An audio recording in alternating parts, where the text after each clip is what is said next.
जी बच्चों, कैसे हैं आप लोग। मैं आपका फिजिक्स टीचर तलहा उबैद। आज हम चैप्टर 6 का लेक्चर नंबर 9 करेंगे, जिसपे हमारा जो टॉपिक ऐसा टॉपिक कोई नहीं है। आज हम इसके शॉर्ट क्वेश्चंस देखेंगे। सबसे पहला हमारा जो शॉर्ट क्वेश्चन है 6.1, इसमें वो ये कह रहा है, explain what is meant bye the term viscosity. आपको याद होगा चैप्टर 6 में पहला ही टॉपिक हमने ये किया था।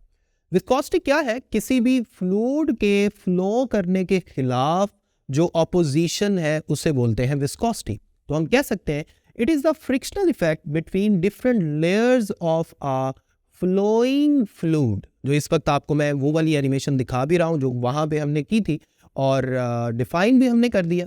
सिंपल। विस्कोसिटी के बारे में एक और पॉइंट आप यहां पर ये बताएंगे, it is measured by a factor या by the term that is called coefficient of viscosity. Viscosity को मेजर करने के लिए जो पैरामीटर है उसे बोलते हैं कोएफिशिएंट ऑफ विस्कोसिटी, और उसे इस सिंबल से जाहिर करते हैं, और इस सिंबल को ईटा बोलते हैं। अगली बात जो आप बताएंगे वो आप ये बता सकते हैं कि ऐसे फ्लूइड जो इजीली फ्लो करते हैं उनका जो कोएफिशिएंट ऑफ विस्कोसिटी यानी ईटा है ये स्मॉल होता है। जैसे हनी और वाटर में अगर कंपैरिजन किया जाए तो वाटर का जो ईटा है वो स्मॉल होगा। अगला पॉइंट आप ये बता सकते हैं कि ऐसे फ्लूइड जो मुश्किल से फ्लो करते हैं उनका कोएफिशिएंट ऑफ विस्कोसिटी ज्यादा होता है। जैसे पानी और हनी के मुकाबले में हनी का कोएफिशिएंट ऑफ विस्कोसिटी क्या होगा? ज्यादा होगा। इसके अलावा आप थोड़ा सा इंप्रेशन डालने के लिए आप ये बता सकते हैं कि लिक्विड्स के केस में जो इफेक्ट ऑफ टेम्परेचर है वो विस्कोसिटी के साथ इन्वर्सली रिलेटेड है। In case of liquid eta is inversely proportional to temperature, क्योंकि हम जानते हैं टेम्परेचर बढ़ाने पे जो लिक्विड है उसकी थिकनेस कम हो जाती है, वो इजीली फ्लो करना शुरू कर देता है। जैसे कोल तार की एग्जांपल आप ले लें। इसी तरह अगर आप गैसेस की बात करें तो गैसेस के केस में जो ईटा है उसका टेम्परेचर के साथ डायरेक्ट रिलेशन है, क्योंकि टेम्परेचर बढ़ाने पे जो गैसेस हैं उनके मॉलिक्यूल्स के दरमियान कोलिजन बढ़ जाती है और उनका फ्लो थोड़ा सा मुश्किल हो जाता है। ये था पहला क्वेश्चन।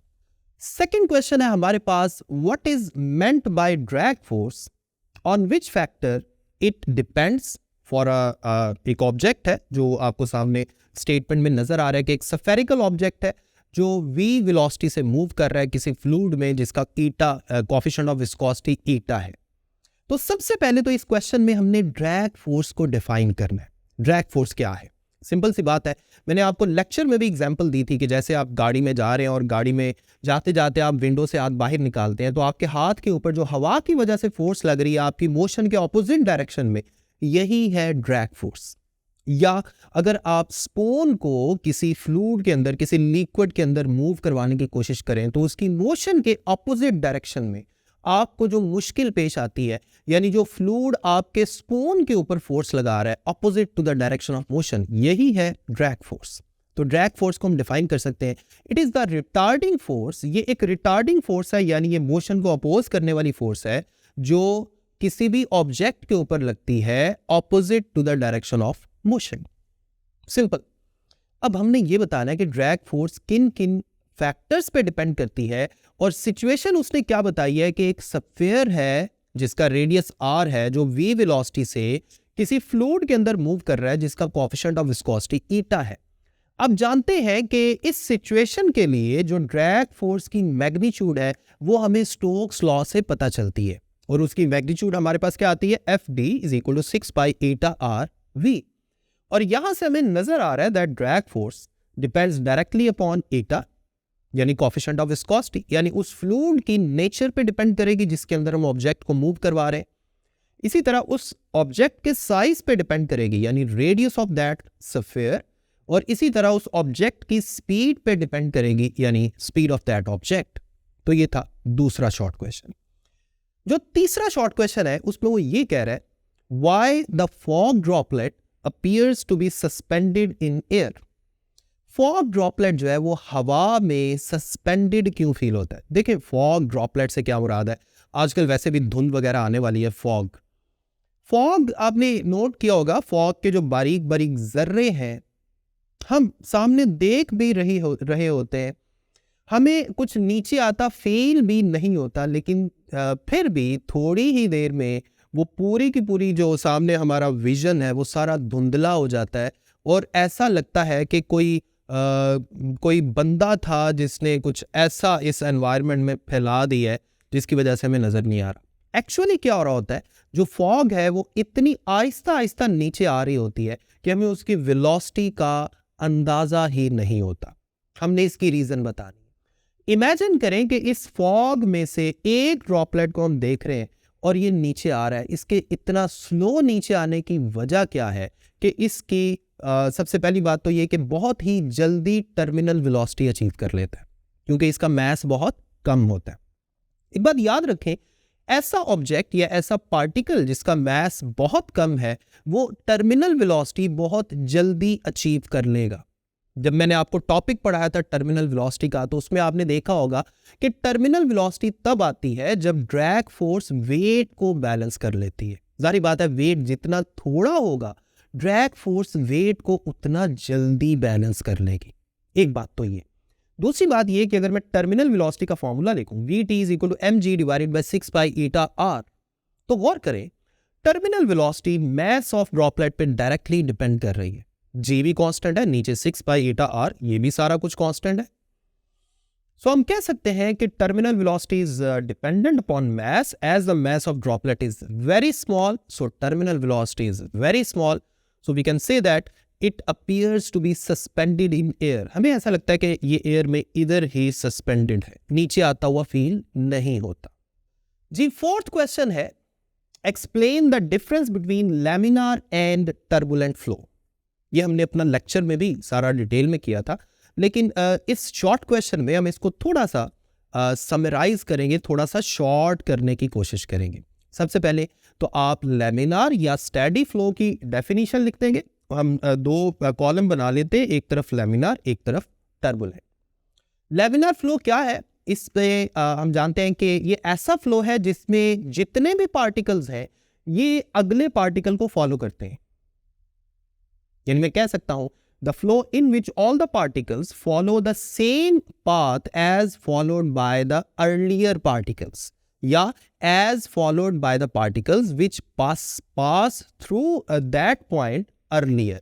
यानी जो पार्टिकल्स उस जगह से पहले गुजरे हैं, हर पिछला पार्टिकल उसको फॉलो करेगा, यानी ये अपनी अपनी लाइन में रहेंगे, यानी ये स्ट्रीम लाइंस क्रॉस नहीं करेंगे।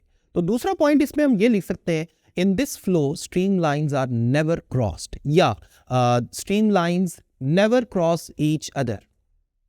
और तीसरा पॉइंट इसमें हम ये लिख सकते हैं कि for laminar flow the required speed is low, below the critical velocity. अब आ जाते हैं टर्बुलेंट फ्लो पे। टर्बुलेंट फ्लो की जो डेफिनेशन है वो लैमिनार फ्लो के बिल्कुल ऑपोजिट है। आप इसमें ये कह सकते हैं कि the flow in which all the particles do not follow the same path as followed by the leading particles. ऐसे पार्टिकल्स जो उनके आगे हैं। यानी कहने का मतलब ये है, in this flow stream lines cross each other. दूसरा पॉइंट ये लिख दिया। और तीसरा पॉइंट ये कि this flow usually occurs at high speeds, the speed more than critical velocity. Fifth short question में कह रहे हैं, state Bernoulli's equation for a liquid in motion. सामने स्टेटमेंट आप देख रहे हैं। And also describe some of its applications. अब अगर तो हम इसकी एप्लीकेशंस को डिटेल में डिस्क्राइब करने बैठ जाएंगे तो ये शॉर्ट क्वेश्चन नहीं रहेगा, ये लॉन्ग क्वेश्चन बन जाएगा। तो अगर ये एक्सरसाइज का शॉर्ट क्वेश्चन आपको एग्जाम में आ जाए तो आप इसको थोड़ा सा ब्रीफली ही बताइएगा। जैसे बर्नौलीज इक्वेशन की स्टेटमेंट हम बता देते हैं, that for a fluid, for an ideal fluid passing through a pipe of non-uniform area of cross section and non-uniform height, the sum of तीन टर्म्स का सम हमेशा कांस्टेंट रहता है। वो कौन कौन सी तीन टर्म्स है? Pressure, kinetic energy and potential energy per unit volume remains constant through out the fluid flow. हमने अपने लेक्चर में डिटेल में इस चीज को देखा था। और इस इक्वेशन को मैथमेटिकली हम कैसे लिखेंगे? P plus half rho v square plus rho g h is equal to constant. अब आप इसकी एप्लीकेशंस ढेर सारी हैं, आप 3-4 एप्लीकेशंस लिख सकते हैं। जैसे लिफ्ट ऑफ प्लेन की एग्जांपल दे सकते हैं, स्विंग ऑफ बॉल की एग्जांपल दे सकते हैं। इसके अलावा जो परफ्यूम स्प्रेयर है उसकी एग्जांपल दी जा सकती है। तो बहुत सारी एग्जांपल्स हैं। अब इस तरह की कुछ एप्लीकेशंस यहाँ पे लिख के बात खत्म करते हैं जी। तो छठे शॉर्ट क्वेश्चन में कह रहा है a person is standing near a fast moving train, is there any danger that he may fall towards it. यानी एक ट्रेन है जो आपके करीब से गुजर रही है, क्या ऐसा पॉसिबल है कि आप ट्रेन की तरफ अट्रैक्ट हो जाएंगे और ट्रेन के साथ आपका खुदा ना खास्ता एक्सीडेंट हो सकता है? तो यस, दिस इज पॉसिबल। ऐसा क्यों पॉसिबल है? पुराने वक्तों में जो हमारे बुजुर्ग थे वो हमें क्यों मना करते थे ट्रेन के करीब खड़े होने से या मूविंग ट्रेन के करीब खड़े होने से? आज आपको इसकी समझ आएगी। वो कैसे? आप गौर करें, इस ट्रेन और इस आदमी के दरमियान, जारी बात है जब ट्रेन किसी एक डायरेक्शन में जा रही है तो एयर की जो स्ट्रीम लाइंस हैं वो ट्रेन के बिल्कुल ऑपोजिट आएंगी।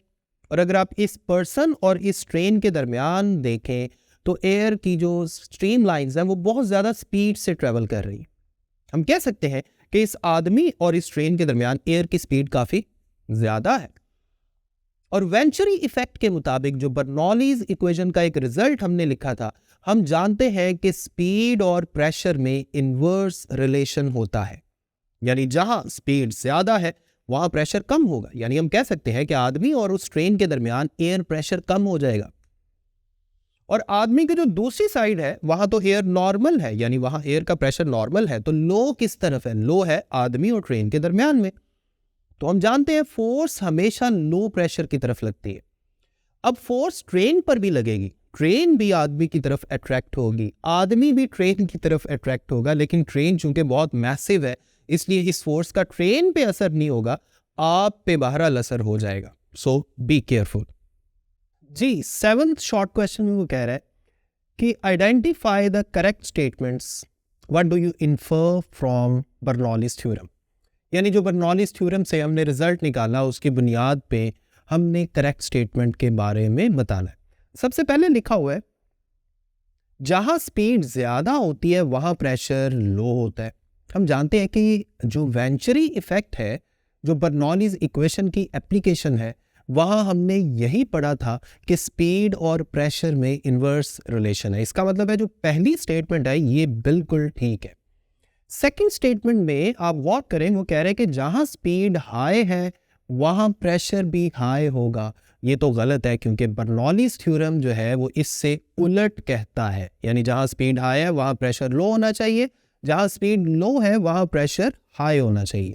थर्ड स्टेटमेंट में वो कह रहा है कि जो बर्नौलीज थ्योरम है ये सिर्फ टर्बुलेंट फ्लो के लिए वैलिड है। ये भी गलत है क्योंकि हम जानते हैं कि बर्नौलीज इक्वेशन के लिए हमने आइडियल फ्लूइड कंसिडर किया था। और आइडियल फ्लूइड के बारे में हम जानते हैं कि आइडियल फ्लूइड में जो फ्लूइड का फ्लो है वो लैमिनार होता है।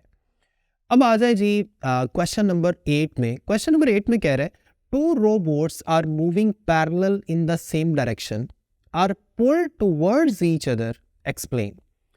जैसे फॉर एग्जांपल वो कह रहे हैं कि ये दो बोट्स हैं जो सेम डायरेक्शन में जा रही हैं और सेम डायरेक्शन में चलते चलते अगर ये एक दूसरे के काफ़ी करीब हों तो फिर ये एक दूसरे की तरफ अट्रैक्ट होती हैं।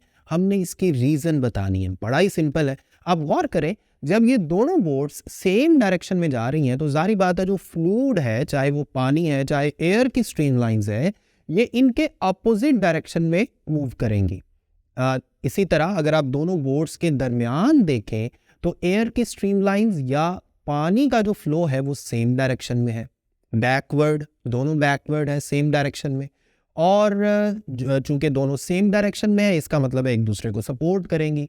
इसका मतलब है दोनों बोट्स के दरमियान में फ्लूइड की स्पीड हो जाएगी हाई, और जहां फ्लूइड की स्पीड हाई हो वेंचुरी इफेक्ट के मुताबिक वहां प्रेशर लो होता है। इसका मतलब है दोनों बोट्स के दरमियान प्रेशर लो हो जाएगा और दरमियान में प्रेशर लो है, दोनों की दूसरी साइड्स पे जो प्रेशर है वो नॉर्मल है। और हम जानते हैं कि जो फोर्स है वो लो प्रेशर की तरफ लगती है। इसका मतलब है दोनों बोट्स की तरफ, दोनों बोट्स पर ऑपोजिट डायरेक्शन से यानी आउटवर्ड डायरेक्शन से इनवर्ड डायरेक्शन की तरफ फोर्स लगेगी, जिसकी वजह से ये दोनों बोट्स एक दूसरे की तरफ अट्रैक्ट हो सकती हैं और एक दूसरे से टकरा भी सकती हैं। तो ये था हमारा ये वाला शॉर्ट क्वेश्चन। जो नेक्स्ट शॉर्ट क्वेश्चन है जरा गौर कीजिए। नेक्स्ट शॉर्ट क्वेश्चन जो क्वेश्चन नंबर 9 है उस पर वो कह रहे हैं explain how the swing is produced in fast moving cricket ball। अच्छा, आपको याद होगा इससे पहले हमने टॉपिक्स के अंदर टेनिस बॉल की स्विंग को पढ़ा था। टेनिस बॉल की जो स्विंग है वो बिल्कुल डिफरेंट है और जो क्रिकेट बॉल की स्विंग है ये टोटली डिफरेंट है। स्विंग का तो हम जानते हैं, स्विंग का मतलब क्या है कि हवा में ही बॉल का अपना रास्ता चेंज कर लेना। अब जैसे आप गौर करें, ये जो बॉलर है जब ये बॉल इस बैट्समैन को करवाता है तो बॉल हवा में ही अपना रास्ता चेंज कर लेती है, जिसकी वजह से जो बैट्समैन है वो बाउल्ड हो जाता है। इसकी रीज़न क्या है? इमेजिन करें कि आप क्रिकेट बॉल को ज़रा गौर से देखिएगा। क्रिकेट बॉल में दरमियान में स्टिचिंग वाली जो जगह है ये होती है, इसे सीम कहते हैं। इसी तरह दोनों साइड पे प्लेन सरफेसेस होती हैं जिसमें लेदर का कवर होता है, उस तरफ भी और इस तरफ भी। मैं आपको जो स्विंग बताऊंगा वो रिवर्स स्विंग है, जिसे हम रिवर्स स्विंग भी कहते हैं, और ये ज़्यादातर पुरानी बॉल से करवाई जाती है। आपने अक्सर देखा होगा जो बॉलर है वो बॉल की एक साइड को अपनी पैंट के साथ काफ़ी ड्रैग करता रहता है और दूसरी साइड को कुछ नहीं करता। उसकी वजह क्या है कि वो ये चाहता है कि जो एक साइड है वो कंपैरेटिवली शाइन हो जाए, यानी मुलायम हो जाए, और जो दूसरी साइड है ये रफ ही रहे। अब होता क्या है कि जब बॉलर बॉल को ऐसे फेंकते हैं बैट्समैन की तरफ, तो ज़रा गौर कीजिए जो एयर की स्ट्रीम लाइंस है वो बॉल के बिल्कुल ऑपोजिट डायरेक्शन में आएंगी, और जो शाइन साइड वाली साइड पे जो एयर की स्ट्रीम लाइंस है इनको फ्रिक्शन का थोड़ा सामना करना पड़ेगा, क्योंकि ये शाइन साइड की तरफ से होके आ रही हैं, और जो रफ साइड से आ रही थी उनको फ्रिक्शन का ज़्यादा सामना करना पड़ रहा है, जिसकी वजह से रफ साइड वाली साइड पे एयर की स्ट्रीम लाइंस की जो स्पीड है वो कम हो जाएगी, और शाइन साइड वाली साइड पे एयर की स्ट्रीम लाइंस कंपैरेटिवली ज़्यादा है। अब होगा क्या, जिस तरफ स्पीड कम है यानी रफ साइड वाली साइड पे स्पीड कम है तो प्रेशर क्या हो जाएगा, हाई, और जिस तरफ स्पीड हाई है उस तरफ प्रेशर लो हो जाएगा वेंचुरी इफेक्ट के मुताबिक। और हम जानते हैं कि फोर्स लगती है हाई से लो प्रेशर की तरफ, जिसकी वजह से ये बॉल रफ साइड से यानी हाई प्रेशर से शाइन साइड यानी लो प्रेशर की तरफ एक इस पर फोर्स लगेगी और ये बॉल शाइन साइड की तरफ अपना रास्ता चेंज कर लेगा। अमूमन जो नॉर्मल स्विंग होती है वो रफ साइड वाली साइड पे होती है, ये वाली जो स्विंग है ये शाइन साइड वाली साइड पे है, इसीलिए इसे रिवर्स स्विंग कहते हैं। जी, तो 10th शॉर्ट क्वेश्चन में वो कह रहा है explain the working of a carburettor of a motor car using by Bernoulli's equation. यानी बर्नौलीज इक्वेशन से जो कुछ हमने सीखा उसको यूज करके हमने कार्बोरेटर की वर्किंग के बारे में बताना है। कार्बोरेटर क्या है? हम जानते हैं कि इंजन के अंदर जो गाड़ी का इंजन है उसमें कंबशन हो रही होती है, यानी फ्यूल जलता है। अब जानते हैं कि फ्यूल को जलने के लिए यानी बर्न होने के लिए ऑक्सीजन चाहिए होती है, तो कार्बोरेटर ये काम करता है, यानी फ्यूल के साथ एयर को मिक्स करके अंदर सिलेंडर के अंदर भेजता है, यानी इंजन के अंदर भेजता है। तो ये है कार्बोरेटर की वर्किंग। एक कार्बोरेटर का सिंपल तरीन डिज़ाइन हम किस तरह से इमेजिन कर सकते हैं, जिसमें आपको एक हॉरिजॉन्टल पाइप नज़र आ रहा है, जिसमें दरमियान में जो पाइप है उसका एरिया ऑफ क्रॉस सेक्शन हमने काफ़ी कम रखा हुआ है और किनारों पे एरिया ऑफ क्रॉस सेक्शन काफ़ी ज़्यादा है। और फर्ज कर लें जो कम एरिया ऑफ क्रॉस सेक्शन है, यहाँ से एक पाइप नीचे जा रहा है फ्यूल की तरफ। अब नीचे जो एक छोटा सा कंटेनर आपको नज़र आ रहा है, कंसिडर करें कि ये फ्यूल है, यहाँ से फ्यूल जो है वो ऊपर आएगा। कैसे आएगा अभी मैं आपको बताता हूँ। फर्ज कर लें इस तरफ से एयर को बड़ी तेज़ी से ब्लो करवाया जाता है फैन वगैरह की मदद से, ठीक है। एयर जो है वो इस डक्ट के अंदर यानी इस पाइप के अंदर जाती है। अब दरमियान में चूंकि एरिया ऑफ क्रॉस सेक्शन कम है, तो हम जानते हैं इक्वेशन ऑफ कंटिन्यूटी के मुताबिक जहां एरिया कम हो वहां स्पीड ज़्यादा हो जाती है। इसका मतलब है दरमियान वाले रीजन में स्पीड ऑफ एयर काफ़ी ज़्यादा हो जाएगी, और जब दरमियान में स्पीड ज़्यादा हो जाएगी तो अब आते हैं जनाब वेंचुरी इफेक्ट की तरफ। वेंचुरी इफेक्ट क्या कहता है कि जहां स्पीड ज़्यादा हो वहाँ प्रेशर कम हो जाता है। इसका मतलब है दरमियान में इस पाइप के बिल्कुल दरमियान वाले रीजन में जो बारीक रीजन है यहाँ प्रेशर हो जाएगा लो। प्रेशर लो होने से क्या होगा, ज़रा गौर कीजिए। नीचे जो फ्यूल है वो तो नॉर्मल प्रेशर पे या जो भी प्रेशर यहाँ पे मौजूद है उस प्रेशर पे फर्ज कर लें फ्यूल को हमने रखा हुआ है। अब ऊपर डक्ट के बारीक हिस्से में प्रेशर काफ़ी लो हो चुका है, जिसकी वजह से जो नीचे फ्यूल है, चाहे ये गैस है या फ्यूल लिक्विड की फॉर्म में है, इस पे प्रेशर एग्जर्ट होगा। जारी बात है, जो लिक्विड फ्यूल है उसने भी इवेपोरेट होना होता है। ऊपर चूंकि लो प्रेशर है, इस पे एक फोर्स लगेगी और ये लो प्रेशर की तरफ जाएगा, और जैसे ही ये ऊपर जाएगा तो पहले से मौजूद जो हवा है, जो हवा उस तरफ जा रही है, हवा के साथ ये मिक्स होगा और इंजन की तरफ चला जाएगा। और इंजन के अंदर जाके जारी बात है, चूंकि ऑक्सीजन यानी हवा इसके अंदर मिक्स हो चुकी है, तो अब ये कंबस्शन कर सकता है सिलेंडर के अंदर जाके, यानी उस इंजन के अंदर जाके। तो जारी बात है, फिर धमाका होगा और फिर इंजन चलेगा और फिर गाड़ी चलेगी। 11th शॉर्ट क्वेश्चन है, for which position will the maximum blood pressure in the body would have the smallest value. उसने 4 डिफरेंट पोजीशंस हमें बताई हैं। पोजीशन ए में तो वो कह रहा है कि स्टैंडिंग अपराइट, यानी एक आदमी है जो सीधा खड़ा है। पोजीशन बी में कह रहा है बैठे हुए को भी दिखा देते हैं। पोजीशन सी में कह रहा है लाइंग हॉरिजॉन्टली, यानी वो बिल्कुल सीधा लेटा हुआ है, जैसे आप सोने के लिए लेटते हैं। और फोर्थ ऑप्शन में कह रहा है कि स्टैंडिंग ऑन वंस हेड, यानी किसी दूसरे बंदे के सर पे खड़ा है। तो इमेजिन करें ये कैसा लग रहा है। एनीवेज, अच्छा, ये 4 डिफरेंट पोजीशंस आपको नजर आ रही हैं। अब जारी बात है, जो ब्लड का फ्लो है ये किस वजह से है? हार्ट की पंपिंग की वजह से। और आप गौर करें, यहां पर हम फोर्स ऑफ ग्रेविटी को भी कंसीडर करेंगे, क्योंकि वेंचुरी इफेक्ट में ये सारा कुछ हमने डिस्कस करना होता है, जो बर्नौलीज इक्वेशन है। अब गौर करें, जो ये लाइंग हॉरिजॉन्टली वाली पोजीशन है, इसमें आप गौर करें, जो पंप हार्ट है, जाहिर बात है ये भी एक पंप ही है, इसको ब्लड को पंप करने के लिए कोई बहुत ज़्यादा जोर नहीं लगाना पड़ रहा, क्योंकि यहाँ फोर्स ऑफ ग्रेविटी पूरी बॉडी पे एक जैसे अंदाज में असरअंदाज हो रही है। हम कह सकते हैं कि जब कोई भी आदमी इस तरह हॉरिजॉन्टली लेटा होगा तो हार्ट की वजह से जो ब्लड का फ्लो है वो बिल्कुल स्मूथ हो जाएगा, और जो सिस्टोलिक प्रेशर है वो अपनी मिनिमम वैल्यू पे होगा। इसमें बहुत लंबी डिस्कशंस और तरह की भी हो सकती हैं, लेकिन आप बस ये शॉर्ट एंड ब्रीफ आंसर याद रखें कि लाइंग हॉरिजॉन्टली। इसके बाद 12th शॉर्ट क्वेश्चन में कह रहा है, in an orbiting space station जो चैप्टर 5 में आपने पढ़ा था, यानी सैटेलाइट, वो कह रहा है in an orbiting space station will the maximum blood pressure या blood pressure in major arteries ever be greater in legs than in नेक।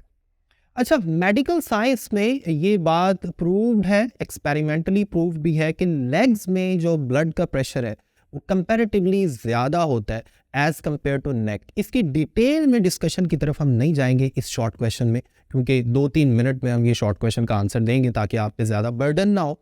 इसमें होता यूँ है कि फोर्स ऑफ ग्रेविटी का असर होता है, बस आप इतनी बात याद रखें। जारी बात है, जो हार्ट है वो इस जगह पर है, और लेग्स की तरफ अगर पंप करना है तो देखें कितना ज़्यादा डीप जाना पड़ रहा है, और नेक की तरफ पंप करना है तो बहुत थोड़ा सा डिस्टेंस कवर करना पड़ रहा है। रियल में अगर आप इस अर्थ पे यहाँ पे खड़े हैं जहाँ फोर्स ऑफ ग्रेविटी एक्ट कर रही है तो ये वाला डिफरेंस आता है। लेकिन अगर आप आर्टिफिशियल सैटेलाइट यानी स्पेस स्टेशन में हैं तो आपको याद होगा चैप्टर 5 में हमने weightlessness and gravity free system पढ़ा था, जिसमें हमने ये बात डिस्कस की थी और कंक्लूड किया था कि जो ऑर्बिटिंग स्पेस स्टेशन है, यानी ये जो सैटेलाइट है, इसके अंदर ग्रेविटी का असर नहीं हो रहा होता, यानी इसको हम ग्रेविटी फ्री सिस्टम कह सकते हैं। यानी इसके अंदर जी की वैल्यू क्या लेंगे? 0 लेंगे। सो हम कह सकते हैं कि जो अर्थ पे खड़े होके ये ब्लड प्रेशर में डिफरेंस आ रहा है, ये वहां पे नहीं आएगा, क्योंकि वहां तो जी की वैल्यू है ही नहीं, वहां तो वेटलेसनेस वाली सिचुएशन है। उम्मीद करता हूं आपको इन सारे शॉर्ट क्वेश्चंस की बहुत अच्छे से समझ आ गई होगी। अगले लेक्चर तक अपना ख्याल रखें, मुझे अपनी दुआ में याद रखें। अल्लाह हाफिज़।